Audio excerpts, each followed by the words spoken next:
రాష్ట్రం ఏర్పడిన తర్వాత ఆనాటి పాలకులు 10 సంవత్సరాలైన ప్రభుత్వ అధికారిక కార్యక్రమంగా కానీ లేదా తెలంగాణ తల్లి యొక్క ప్రతిమ అధికారికంగా ఇలా ఉండాలి, తెలంగాణ తల్లి అవతరణ ఉత్సవాలు ప్రతి సంవత్సరం జరుపుకోవాలన్న ఆలోచన ఏ రోజు కూడా చెయ్యలేదు. తెలంగాణ తల్లి 10 సంవత్సరాలు వివక్షకు లోనైంది.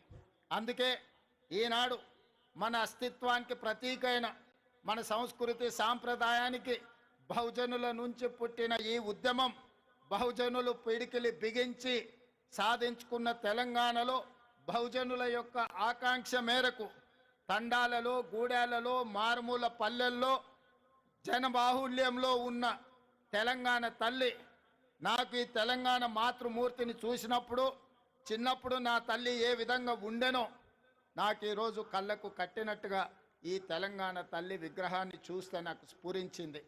అదేవిధంగా ఎవరిని అడిగినా నా మంత్రివర్గ సహచరులు కావచ్చు, శాసనసభ్యులు